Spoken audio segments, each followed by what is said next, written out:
So just keep that in the back of your mind. And Carlos, you said there is an attendee or two? Yes, there's one attendee. Okay.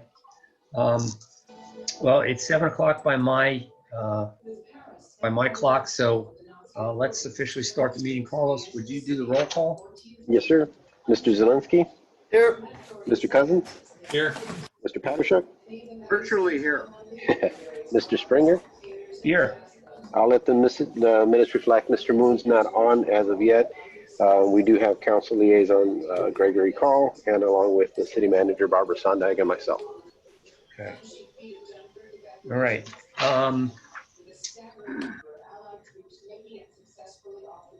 As far as any public comments, Carlos, I obviously am not coordinating the meeting. You are, so I can't see.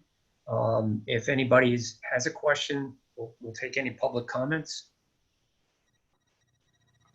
If we can give it a minute, as of yet, there are no hands raised or comments posted. Okay. I think they can do it. Can they do it visually aside from typing one in? Best of my knowledge, it's typed in. The Okay. person attending can do a question and answer that they'll see at the bottom of their, probably at the bottom of their screen, at their panel where it says a Q&A. There's also the opportunity to chat. If either of those things happen, we'll get notice of it. Or they can, as an attendee, they can raise their hand, which they do if they click on the participant.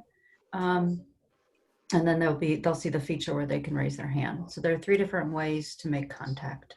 Okay, I just wanted to make sure there was another way other than typing it in, because if they type as quickly as I do, it could be the end of the meeting before you see their question. I'm going to assume at the moment we're not seeing anything come up from the public, so why don't we move forward with discuss the business communications plan, Carlos?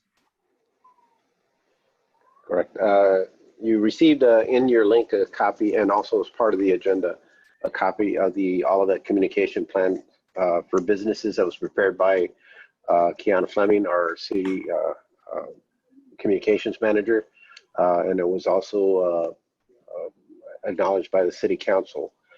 In here, we had a discussion regarding the communications plan at our last meeting, and then there was some assigned tasks forwarded. Mr. Cousins had submitted to me a sheet of the questions and the log in there, which I provided to everybody today.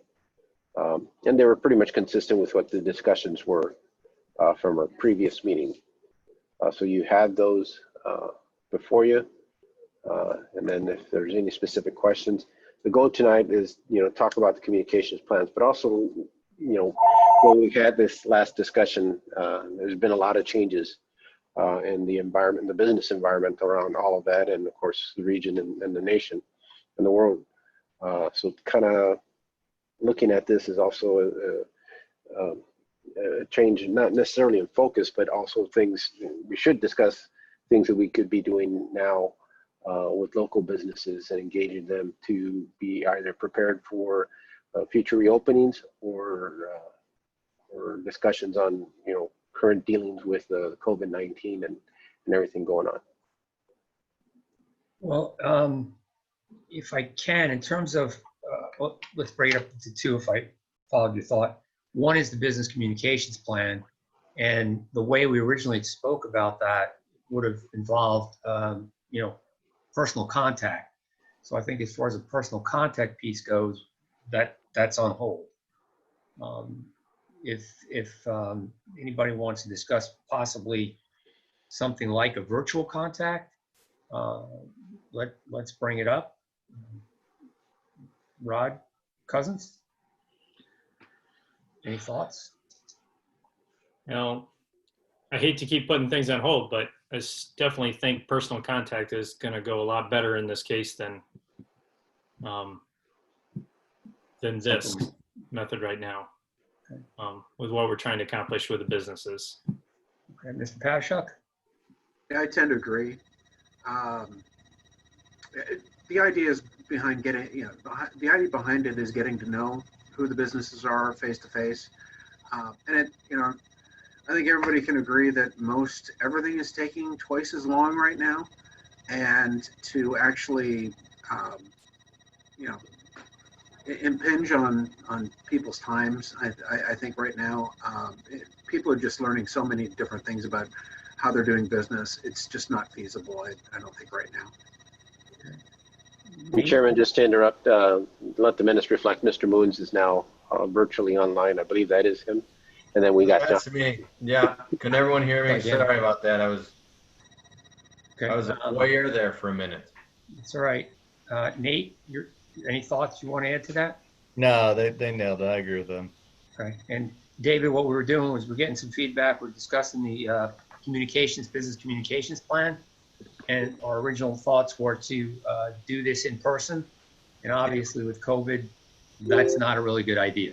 So I think, and I would agree with the other members at the moment, I think trying to do this not in person would defeat a lot of the purpose of it. So Yeah, I agree, Jeff. But at the same time, being a small business owner right now, it doesn't really hurt to have someone reach out and say, hey, is there anything we can do? Maybe not accomplish our initial goal of answering these 4 questions that were in the document that was put together, but at least like some form of communication that says, you're not alone out there right now. You got a community that cares about you.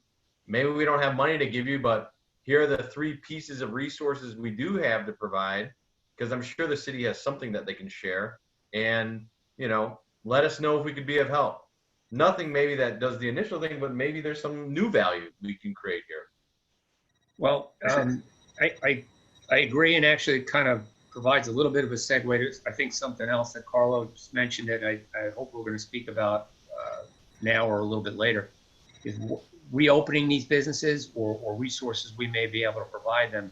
And I guess I'm going to jump a little out of order, but Barb, is that something maybe that you want to bring on board with some of the information you may have that we don't at the moment?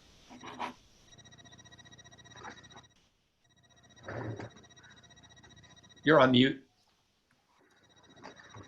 I just want you to know Carlos keeps putting me on mute. I'm not doing that myself.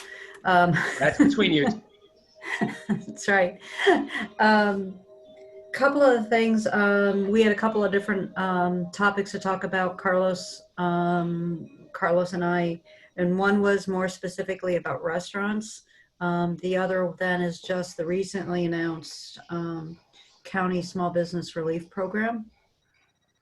And both of these things are requiring kind of a reach out, or maybe will require some type of reach out to let people know about them. Do you want me, Carlos, do you want to start with the restaurant and then we can do the small business, or? Sure. Working with Jonathan, who's on, and Kiana, who of course is our communications manager, we started to we kind of brainstormed about questions. We're trying to be proactive to approach the dozen or so restaurants we have along our corridor. It's a small, manageable number, and between the 3 of us, we figured we can reach out to each one and talk about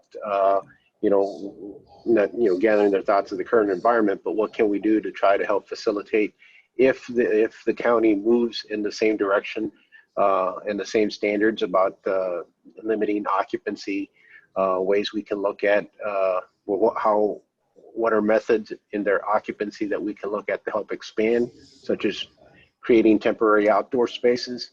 How can we secure those spaces? And if there's any data that we may have, like the old floor plans, old layouts, that we can help and engage with them or to sit down.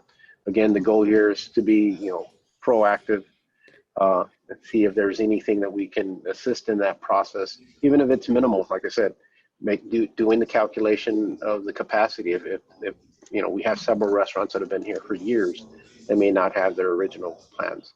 And then we have 2 different scenarios. We have the shops at Price Crossing, which is locally owned, managed, and then we have Olivet Center, which is more of a corporate property manager type, and we have the abilities to engage in discussions with both type of property managers and see what we can do in there. So that's our goal, and that's what we're working on right now. Part of the idea with the restaurants is to make sure that they understood, one is to make sure that they're thinking about reopening. And if they have to reopen in distance, how can we make that work? Sugar Fire is very popular. It's going to want to reopen, but it's family style seating, which isn't currently allowed under the governor's reopening plan. And so what would they need to think about to get it reopened? And as Carlos said, even expanding into the outside, and how do we make that happen? How do we utilize, parking spaces or things like that, so that when they can reopen, what are the logistics with regard to Jeff, I think this was kind of one of the things you thought about, is, how do you know when your seats available? Typically you walk into the restaurant and it's crowded and they take your name and you go to the bar and you wait. How's that going to look like in the new reality? How are people going to know? What are some apps that could be used? So if you're on a wait list, you know when you can go in. And those are small things that I think that could be seen as, pretty helpful for some of these smaller restaurants. And then the other thing that on Friday, County Executive Sam Page announced the County Small Business Relief Program. One of the pieces of information that we don't have right now is we don't know which one of our businesses have been able to secure funding through PPP. We don't know, there's a lot we don't know with regard to, some of that. We don't know if they've been able to work out assistance on rent, or delays on rent or things like that, and reaching out do you mind if I share the screen, Carlos?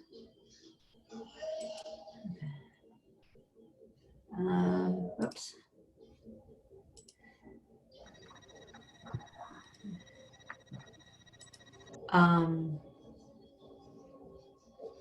Oops, that's the DC appointment. Hold on 1 second. Sorry, because I shared the wrong screen. Sorry about that.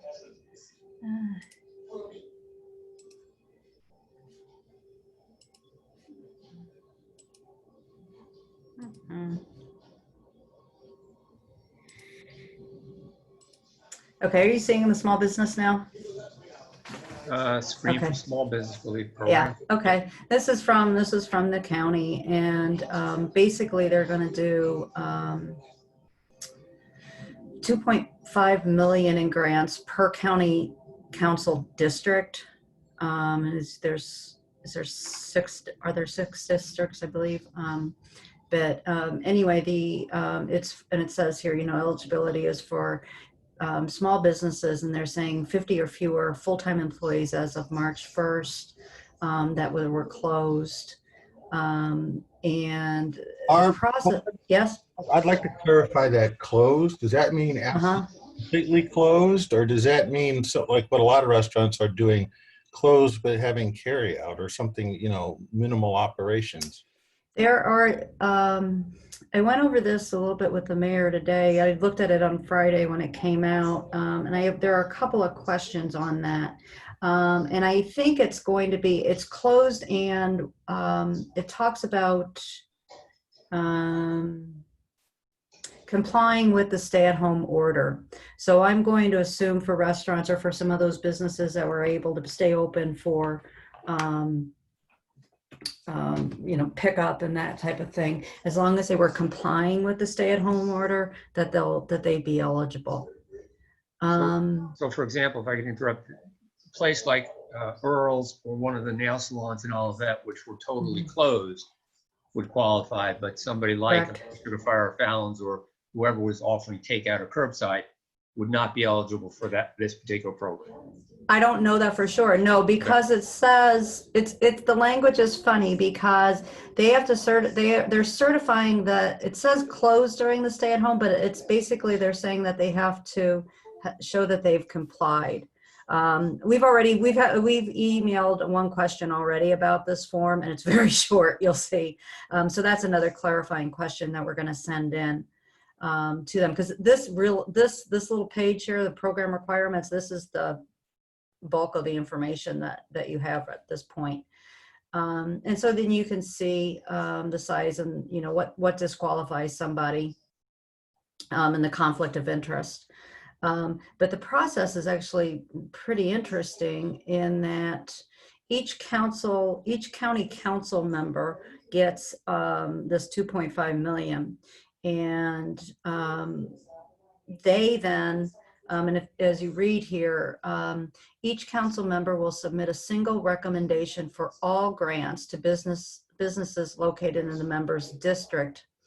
And they'll do that before June 1. And you can see in the key steps, they make the announcement May 1st. The county will provide the council members with the recommendation forms, the county council members with those recommendation forms by May 15th. And by June 1, they're submitting one form that has all of these, for all of these businesses or whoever they've accepted. And then, and in municipalities that have mayors, then those mayors also sign off on those businesses.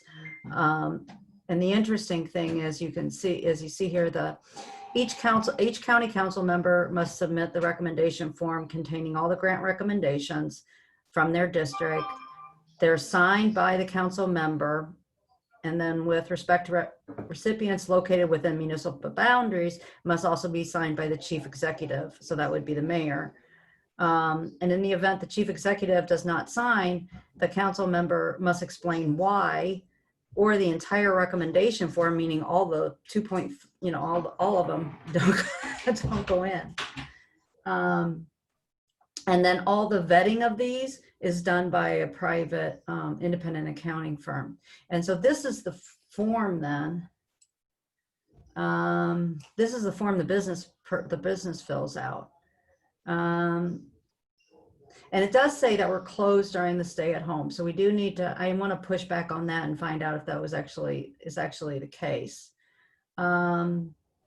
And it talks about, the things that it will cover. You put in the business name, you put in the agent name, the title, the email, let me see, the address, you pinpoint the address, an email, a phone number, business license information. We're not exactly sure what that means. We have to get a little more clarification on what does that mean. And then jurisdiction, we're also not sure what jurisdiction actually means. Is that the county council district, or is that the municipality? And then they put in the grant amount, and it's a one-time grant of 15,000 or less. The number of employees they had on March 13th. And then they do the certification of all these other things. A principal place of businesses in the county. So if you have, so I'm not sure like how that would do for some other businesses maybe who have different locations. They can't have received any PPP funds, any of the federal COVID monies from any of the federal COVID programs. And then they make this, 1,000-word statement of their need and how they're going to use it. And then they sign it and they submit it. So there are a couple questions we need to get clarified. I've already sent one. The one question on jurisdiction popped out right away. So we're sending that one. Business license information. We need to figure out, does that mean if they're licensed with the state, or is it or does it mean like the municipality, or is that for unincorporated areas? I'm not sure. And then the other part that, again, there's more questions than answers here. That's for sure, but not exactly sure. This gets submitted in, and then it shows up on one of the county council members. And is the county council member then, are they choosing from all of these? They'd have to choose. I would assume they're going to choose from these. I'm not sure how or why, or on what criteria, but maybe not. I mean, each one is getting 2.5, or yeah, 2 million or 2.5 million, maximum of 2.5 million in grants per county council district. And the maximum grant is 15,000. So I think this is something, I think Keon already put this out today, but I think there's going to be a little bit more that we could do to help businesses maybe apply for this. Now it's really quick, and these are businesses, if these are businesses that are closed, it also makes getting a hold of them, you know, you're gonna be starting by email, you know, a lot of that kind, you know, and we have that information in the business license database. So anyway, that's, I throw that out just for you folks to talk about. And Well, can I make a comment here? Yes. I just went through the PPP process. It Mhm. is very confusing. And when you're stuck at home having a small business, trying to Mhm. navigate through all this stuff is very stressful because you like get one good shot at it and then it's gone. So if you screw it up, you're in a real place of worry and hurt.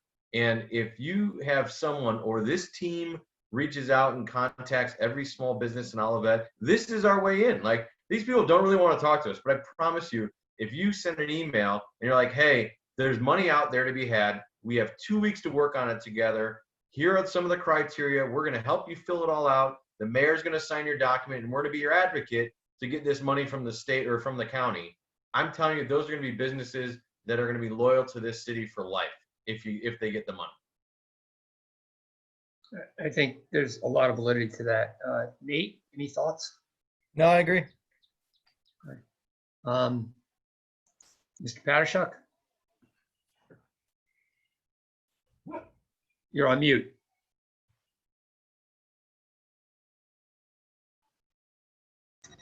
There we go. Now you can hear me. Yeah, I think it's a great idea, David. I think you hit it right on the head. Okay. Mr. Cousins? Yeah, 100% agree with David. Great idea. Okay. I would agree with him, but Barb, I've got two questions or thoughts, if I could.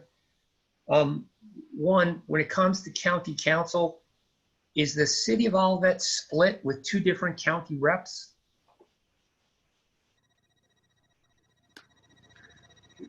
And that's going to be I'm going to get a bumper sticker that says, just wait, I'm on mute.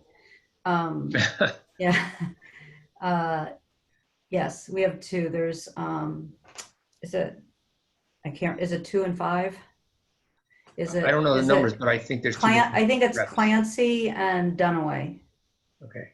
I'm So- pretty confident it's 2. Pardon me? I'm pretty confident it's 2. Yeah, Mhm. there's two different reps.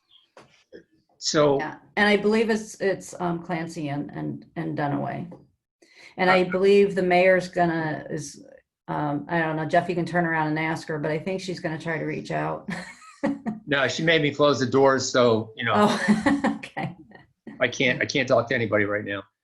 The other question I had is for the county, I guess. It says you can't have received federal funds through the PPE program.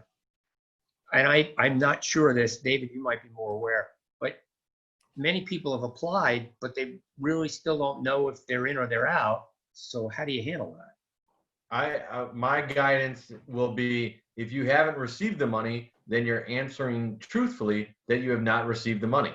Mhm. Because there's a few different ways that that you can sort of ask for assistance right now. And there's a sequence in which you should be asking for them in order to maximize your support.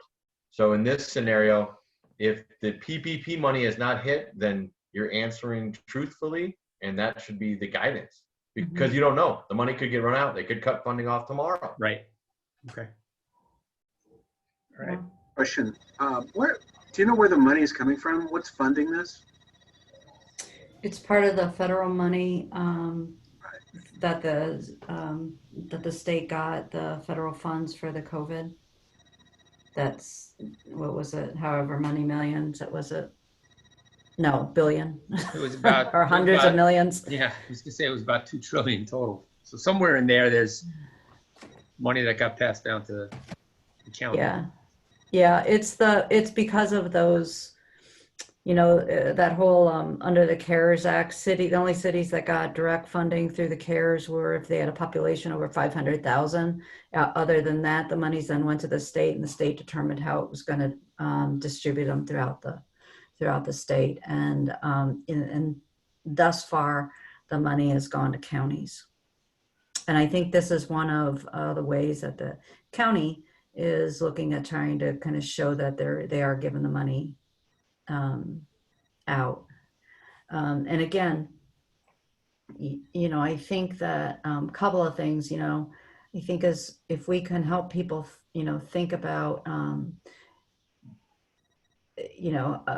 cover costs associated with it's used to pay for the cost of business interruption as a result of the business closing during the stay-at-home order, and to cover costs associated with reopening safely. I think we could, think of some help. We got some really creative business people out there who might be able to, think about ways they can utilize this funding. So basically what we have to figure out is how to get in touch with these people. Are they, do we have email addresses? We're just going through the post office. What do we do?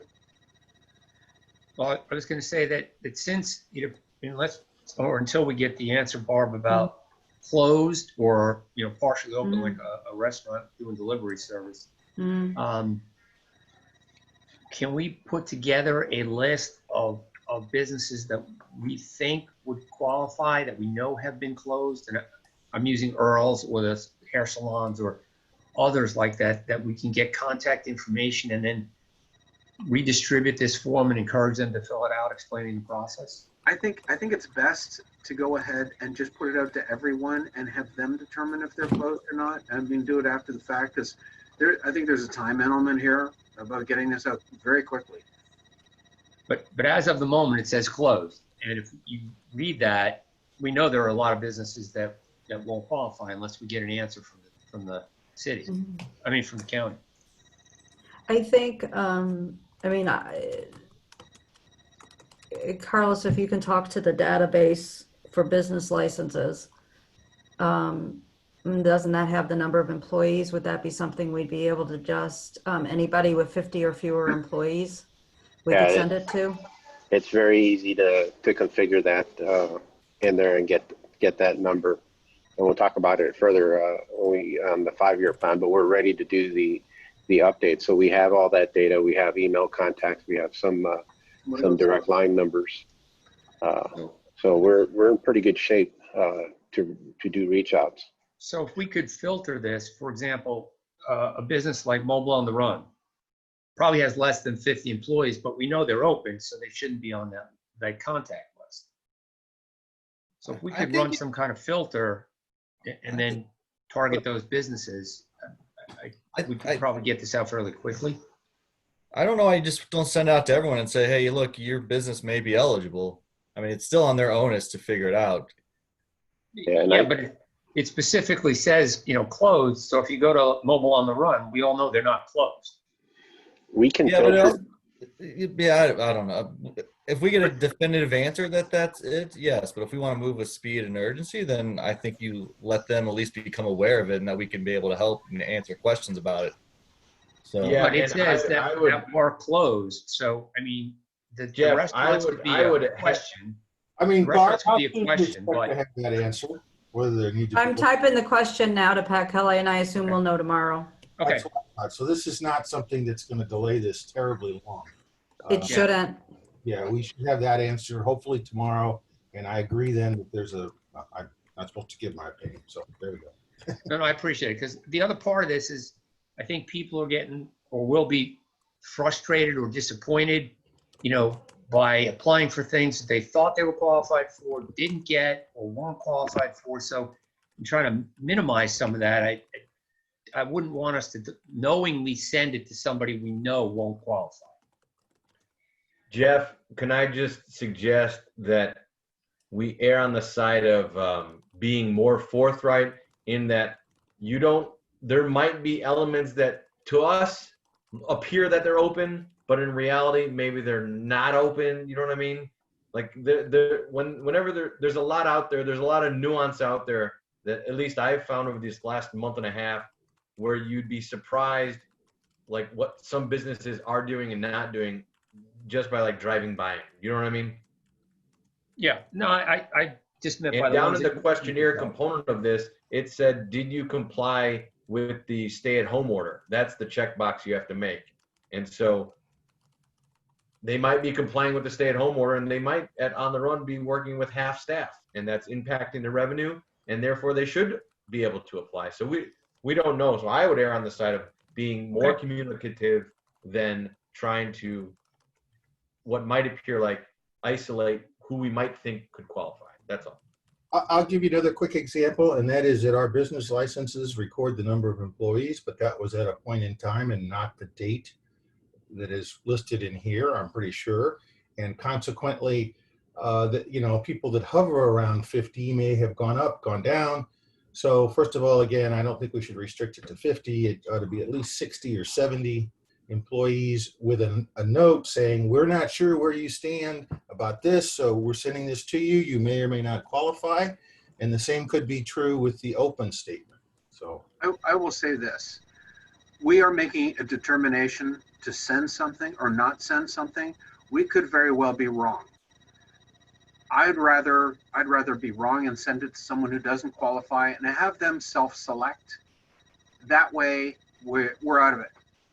We don't get finger pointed at us saying, why didn't I get a letter? So just send it out. Just get it going. I agree. That's fair. Fair. Anything else we need to hit on as far as it relates to this program or what we might be doing?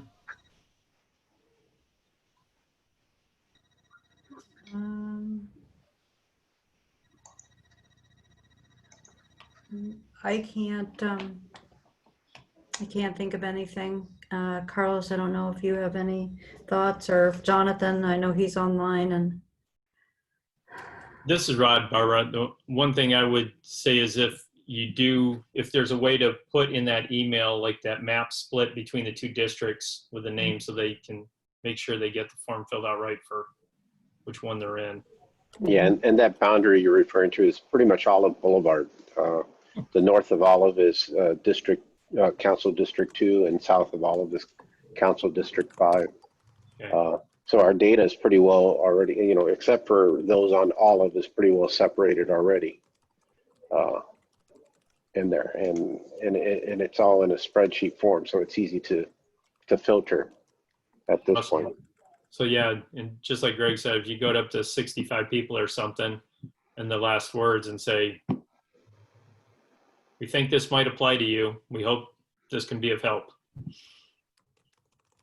And I may have missed this earlier, and I haven't gone back through it, but this form gets completed and submitted electronically. So all they really need is to know that the district that they're in, they don't need any other contact information, correct?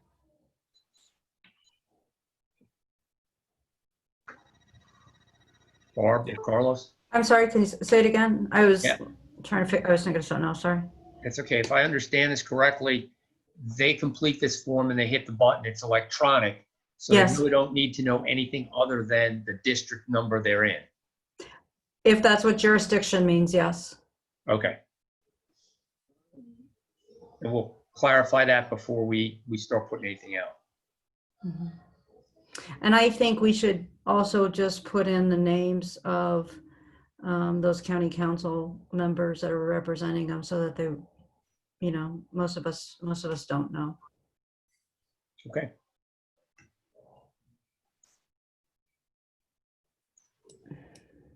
Anything else we need to hit on the business communication plan? Carlos or Barb? That's all I had. There's been some good information on the Chamber's website too. If anybody gets an opportunity, they've been putting up a lot of,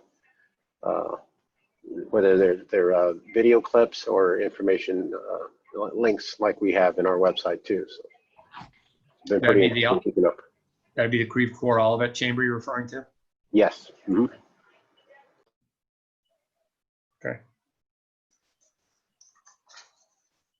Okay, then, Carlos, anything you want to bring us up to speed on for the, Actually, Jeff, before you go, I was just going to throw any edits to this form. Are you guys good with it? And it'll be just sitting on the table whenever we can start doing the face-to-face meetings.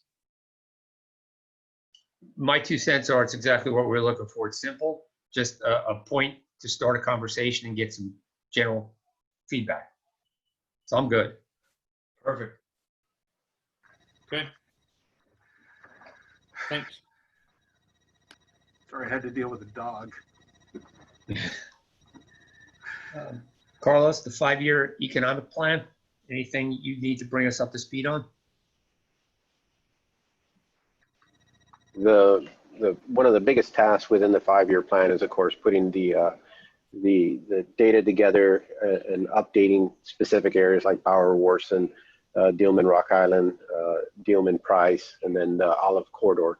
So that's the next step. We'll be working on and recreating these little story maps that identify the various businesses in each of these office parks or business parks, and some general information of number of employees and things like that.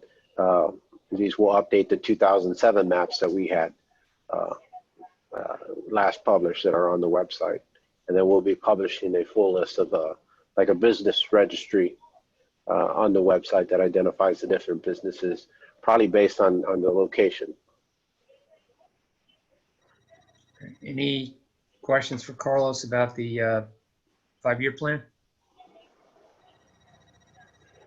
And just before the ending there, the other aspect of the plan, of course, is the communication outreach. So, and that's the one, of course, that we were talking about today. Okay.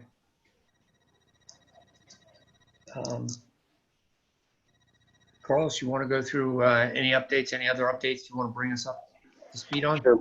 I'll go down the corridor and start on the west side first. Easy Storage.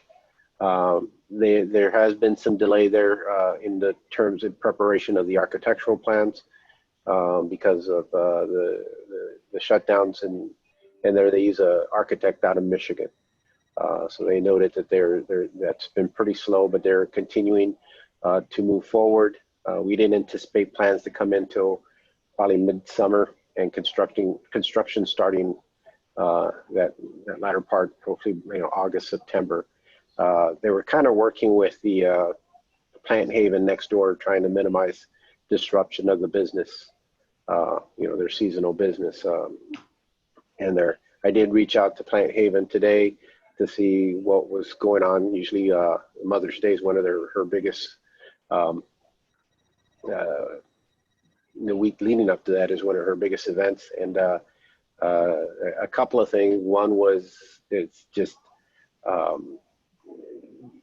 getting the employees in there and coming up with a separation plan for that site, which is somewhat constricted. And the big issue she was having was, how to make that circulation work within that area, having people come in only at one point and exit at the other point.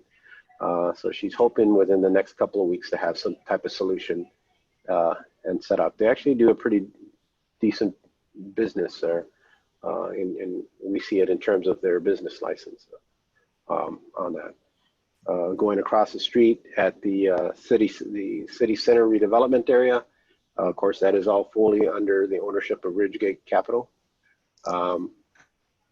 They were before our council last week for approval of a plat to fully, combine all the 3 properties into one, and then subdivide it into the retail component and then the multifamily component with the parking structure. They're all set. Their next phase is to record the plat, which we're just waiting for their signatures, and we actually had a discussion with them today. Initiate the demolition, which hopefully will be happening within maybe the next 4 weeks or so. Michael Sansone, of course, was related to Anthony Sansone Sr., who just passed, I think it was last week. So I think it was a little difficult getting a hold of him earlier on. So, and he said that the architect is finalizing their construction plans for the site. They were moving pretty quick until, of course, the past couple of weeks with COVID-19, and then, of course, the death of kind of like a family patriarch in there. Then moving back across the street at the Ponderosa site, everything's still moving along. They have no plans of holding up, and they hope to start construction, late summer on that site. We didn't get down to when the demolition would take place. At the southeast corner of Olive and Dealman at the Firestone, they did receive council approvals for the development, but then they decided that they wanted to set the building a little further back from the street, and that currently is at the Planning Commission level for review, and that is actually on the agenda for Thursday. They're providing the commission revisions, and hopefully they've addressed the concerns and comments from the commission, and then they will move on in there. We're also working on a landscape improvements at the corner, and we had a discussion with a local landscape architect about design improvements for that area. So that's kind of moving along also. Then that jumps me all the way down to what's now termed as the Olive Crossing, which is the old Olivet Gateway. You've seen the whole site's been pretty well demoed, and pretty much as of today, the site was pretty clean. A lot of the rubbish and the tree debris has been removed. I think Office Max has till mid-May to finalize operating at the site, and then the developer is set to do the asbestos abatement and then continue down to get to demolition. I think he's going to be moving pretty quick on there. I don't anticipate any major grading occurring until that Office Max site is set out, and then you'll see the site pretty well cleared. Well, the site is cleared, but you'll see the grading of the site commence on there. There was an article in the St. Louis Business Journal I sent out to everyone, identifying, of course, the new name of the site, potential issuance of following an RFP for office tenant at that site, and also identification of the hoteler that would be occupying the site. There's still pretty much no information regarding what other tenants would be or put in place, but that's moving along. Coordination continues with the traffic consultants in MoDOT for finalization of the Olive improvement plans, which is also based or also kind of coordinates around the Greenway crossing there with the GRG. So that, again, it's moving along, moving slowly, but understandably, it's come a long way. And it's pretty neat to see the site cleared now. I think that kind of covers the corridor in there. Outside of business occupancies, of course, that has been pretty slow, but it's been pretty impressive to see the amount of improvements, whether the tenant improvements in there, and a lot of residential improvements that are going on that are keeping the inspectors busy. Wait, I'm sorry, Carl. Did they announce what the hotel was? I couldn't find it in that document. Yeah, I believe it was listed in the I don't the drill. remember seeing it. I'm gonna double check while you're talking. Hey, Carlos, it's Yes. Jonathan. Yes, they had it in the St. Louis Business Journal about last Thursday. If you type in Olivet, it should be there, but it was a Marriott and I just lost it. I just had it. It was a Marriott and some other hotel, but they have a fusion. There are going to be one lobby, but they have two separate hotels. So they actually either share a few things like gyms, but other things they actually have two separate for each hotel, but they're actually in one building though. For those who haven't traveled to a Marriott property that's set up like that, you do walk into one lobby, And in the one I was in, they shared a common space for the breakfast restaurant area, 2 separate elevator banks and 1 front desk to check people in. It was kind of an interesting way to do it, but the one I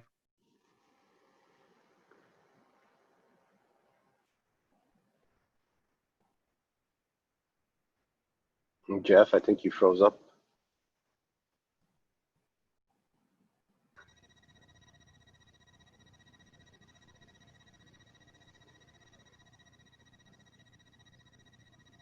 okay. Hey, you're back. Yeah, there I'm you go. back. Okay. All right. So now if I ask, are there any other questions for Carlos? And not a couple other things. I know there's more that goes on just on the corridor. We've been pretty fortunate with Enterprise Fleet Management. They have not been affected by the last week's round of layoffs. Of course, they're primarily working out of home. But having a discussion with an employee there, we found the fleet management side seems to be doing okay. And such, and as of date, that side has not been impacted with the layoffs that you've seen at the corporate or facilities near the airport. We did find that one of our businesses, Dental Arts Laboratories, it's one of these nice little hidden gems in our industrial park, that they did report to the state layoffs at the facility. I have not been in contact or made contact with the operators as of yet to find out if I believe they own the building and they're operating out of the building. So just FYI, and I'm not aware of any other notices that have been issued for any of the businesses in the industrial parks beyond that. Okay. 2 quick thoughts, Carlos. You mentioned Easy Storage, and I had an opportunity to speak with them on a different topic other than the building of the actual project. They mentioned to me that I guess they've been working on the utility area itself.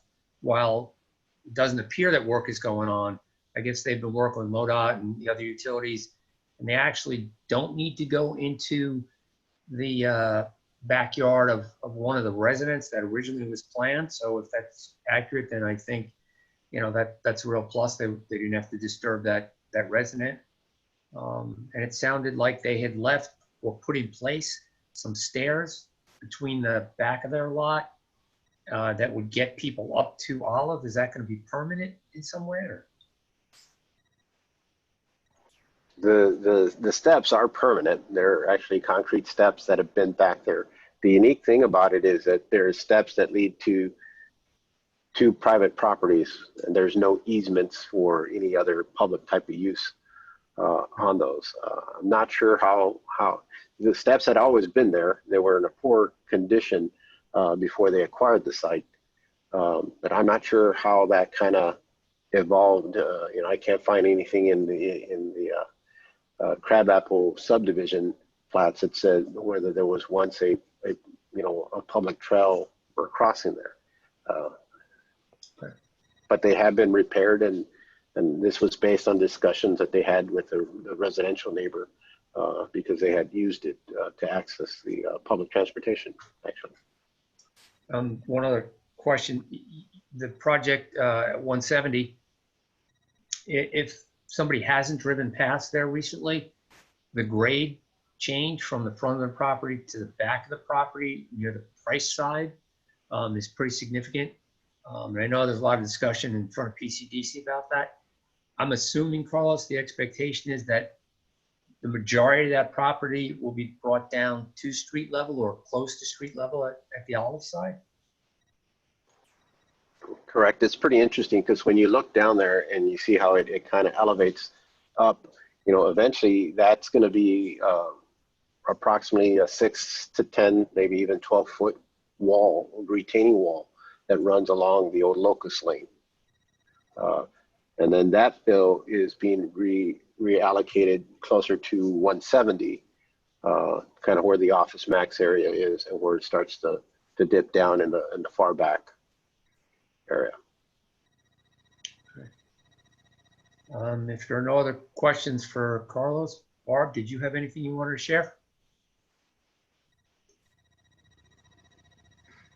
Yeah, you got to put that sign up that says, yeah. I'm on mute.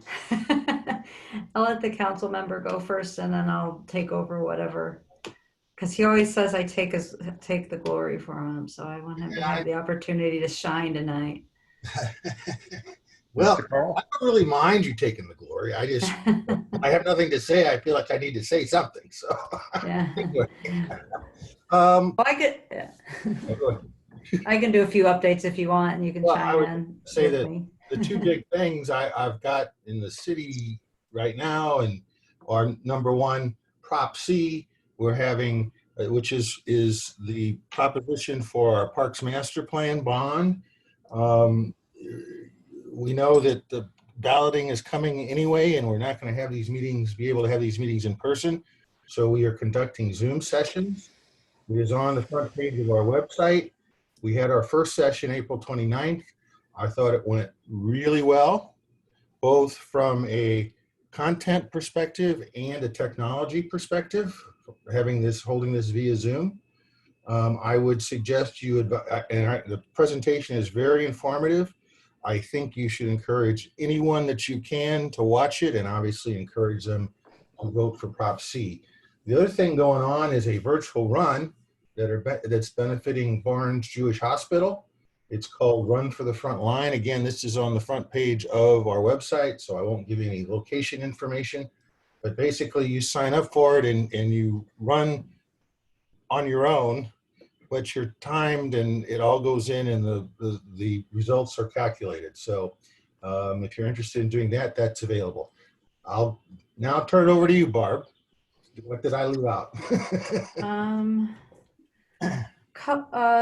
Just a couple of things. The virtual run, if you want, it's been on Facebook and some other social media, and as he said, it's a 5K. It benefits Barnes Jewish. West County Hospital provides some meals, which also helps restaurants. It's $10 and really, really easy to do. You sign up, it's $10. You find your own course. You can run what you time yourself. It's the honor system, so you're all winners, and it's a nice, quick, easy thing to do. And Greg talked about Prop C, the upcoming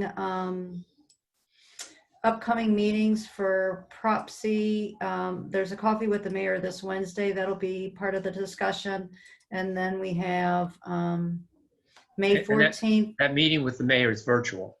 Virtual meeting with the mayor, and the links for these should all be online. Virtual community, another community forum on the 14th, May 14th at 7. A morning one on the 19th at 8:45, and another evening one on the 28th at 7 p.m. One of the things we're trying to make sure people are aware of is there have been a couple comments with regard to, is this really the time we should be asking for money? And the pandemic was not part of our strategy when we decided to go for a bond. So that kind of threw us for a loop. The reality is that once it gets on the ballot, you can't remove it from the ballot. You could go to court and ask for the votes not to be counted if they approve that, but it's still on the ballot. It causes a lot of more confusion later on.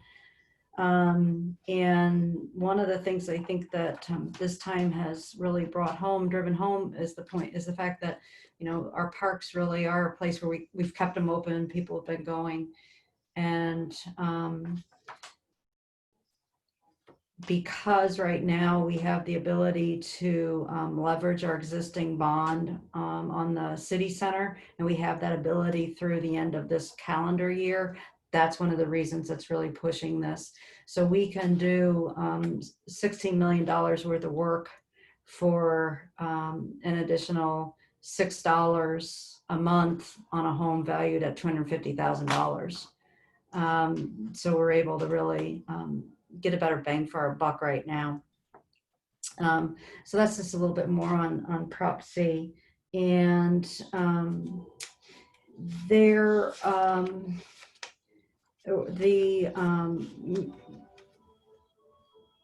was a we had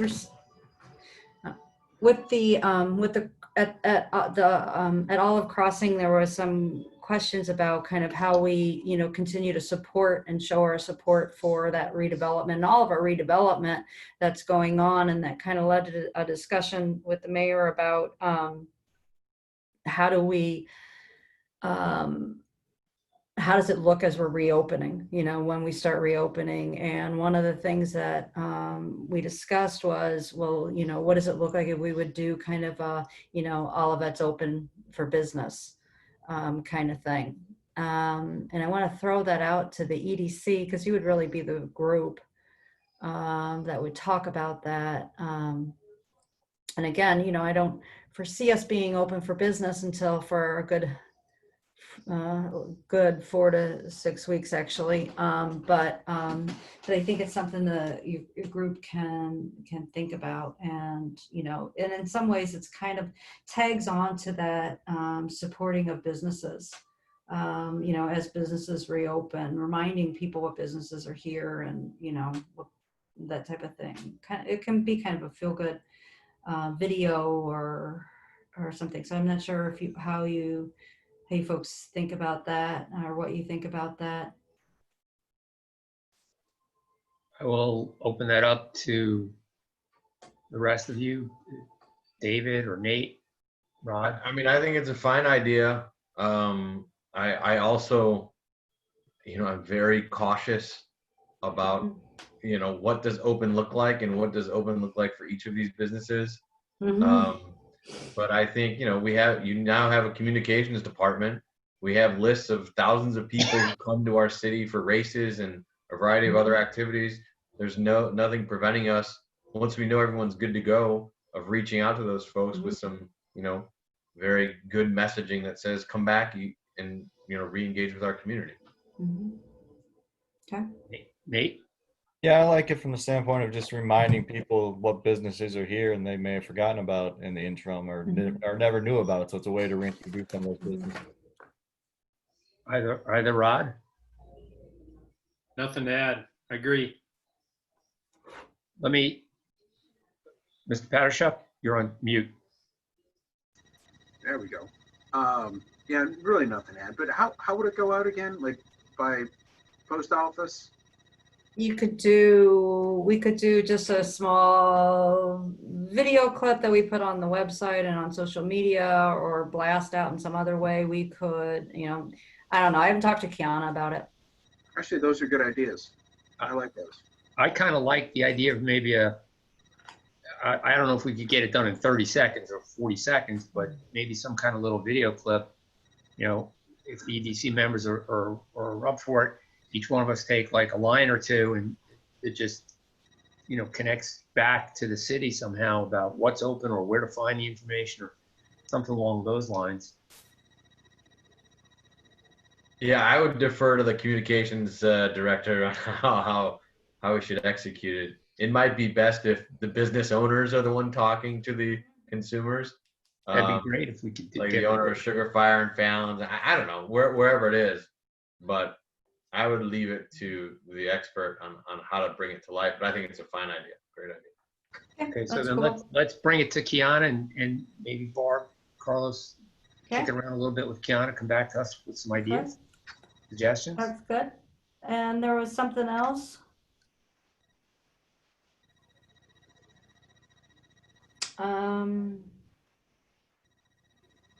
What's that?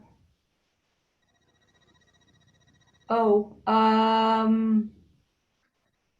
just as an FYI, we, like a lot of other cities, we're being hit with, if people aren't selling anything, we're not getting sales tax revenue. Sales tax is about 36% of our total revenue. We're anticipating, maybe a 15% to 20% drop in that. And the question for everybody, is, well, what's that going to look like? What's recovery look like? Is it going to be, a V? Is it going to be a U? Is it going to be a W? What's that going to look like? And how do you project revenues as you move forward? So we're working on those numbers. And also trying to look at our fiscal year ends June 30th. So we're trying to look at, how are we going to end? You're kind of shooting in the dark because our sales tax revenue from March doesn't come in until like next week. And so, that's really going to be our first glimpse of how this is impacting, how this is going to impact us. And so right now we're kind of, we've done what a lot of other cities have done. We've, there's no travel or training. Nobody's going to any anyway, but, so we're saving money on some of those things. We're not filling a position. We're using existing staff, kind of doing a lot more cross training on it with existing staff. At this point, we haven't done any layoffs. Some cities have had to do layoffs. I think some of those cities are more reliant on sales tax, predominantly sales tax. And so I think the diversification of our revenue streams helps us in these, in these situations. The other thing that's helped us is it hasn't hit the housing market at this point, and it's a little bit, again, we'll see what the future holds on that. So we've done kind of quite a bit of belt tightening at this point, with the goal of being ending in the black, or at least, at zero, which is, every government's goal is to, end up at, at zero, or maybe with a little bit over. But I think we'll be pretty close in this current fiscal year. The next fiscal year, then we're also looking at kind of continuing some of that belt tightening, some of the limits, and then, with some flexible planning for if things get worse, or if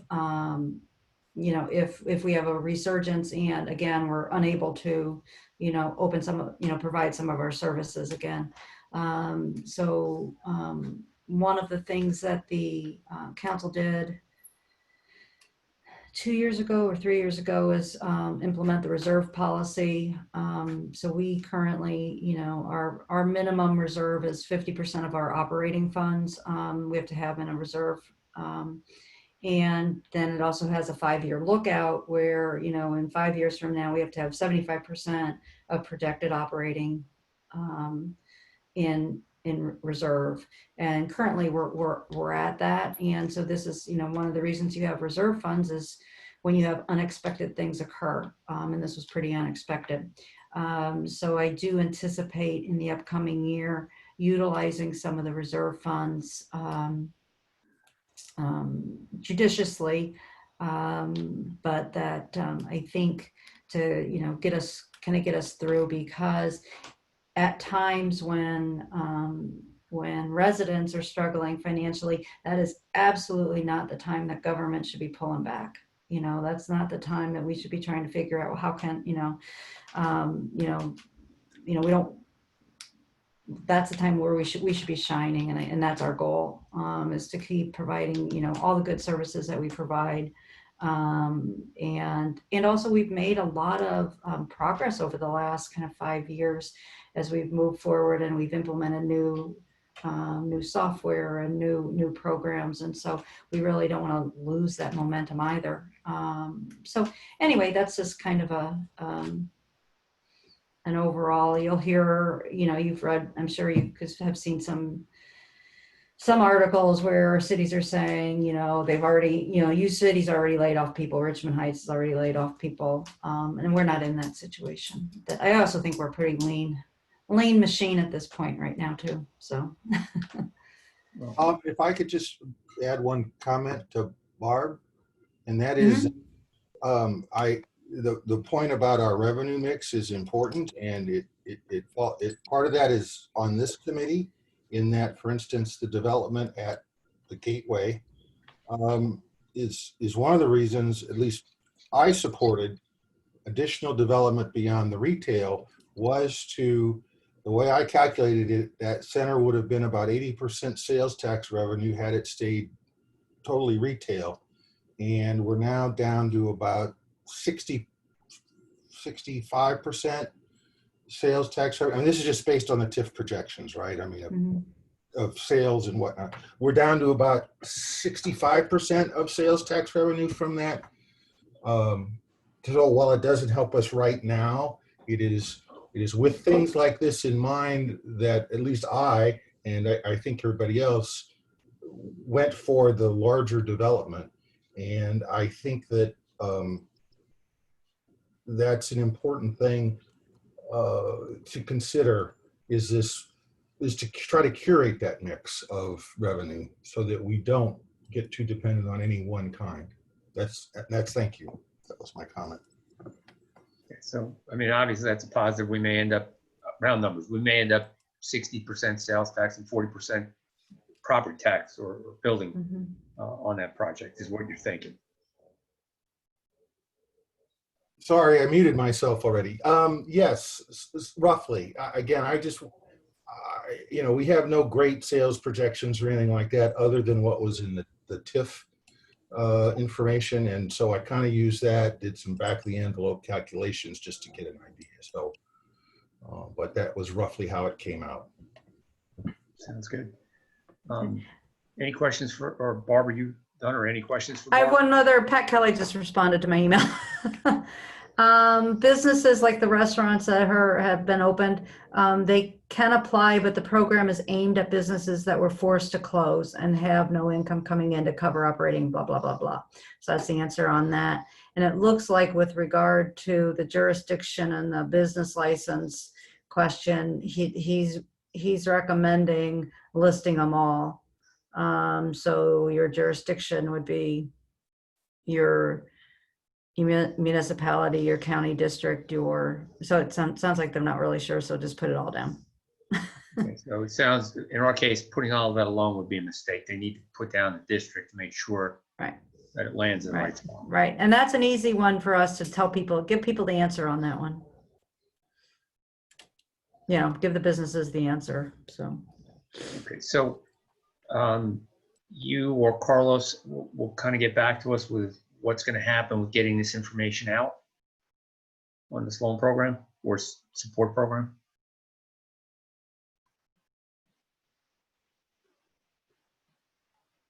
We're shaking our heads. Okay. No problem. You were on mute. I couldn't tell if that was just my screen bouncing or not. I'm only kidding. Any other questions for Barb or Carlos? It's funny when Greg started talking and he said, I have one more, there's one thing I'd add to what she just said. I thought it was Jonathan's voice for some reason. I'm like, what the hell is he going to say? So I was glad when I saw the little bracket around Greg's face. This is just a thanks to the city folks. When we were able to go dump yard waste, they're behind the maintenance facility when you all open that up. I just wanted to say thanks. Please pass that along to the right folks.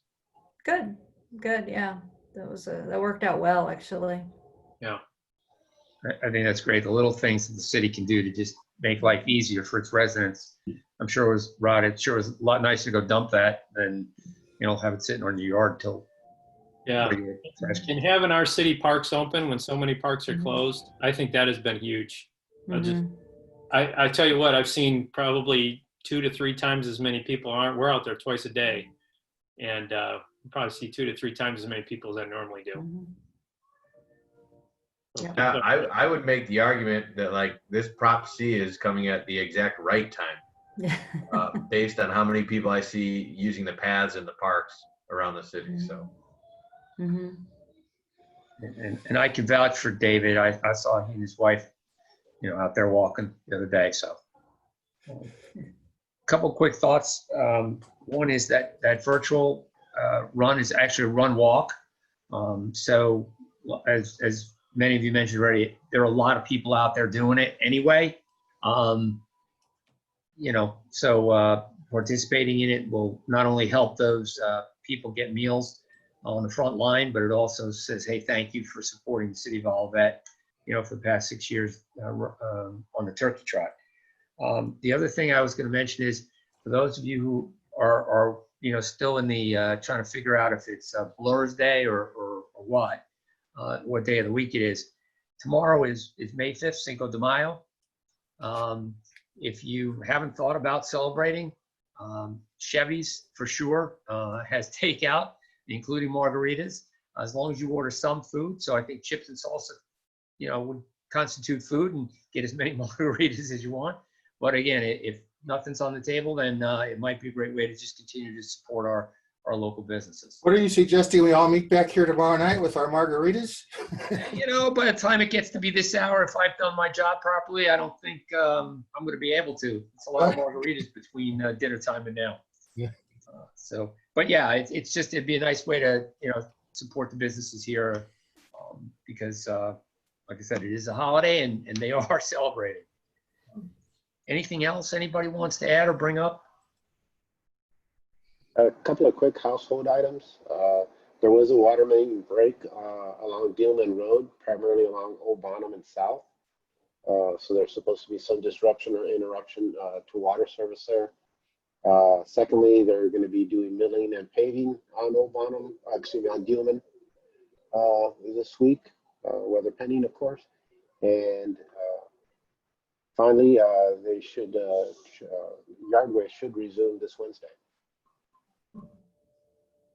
Right. I did go across Dealman and Old Bonham today.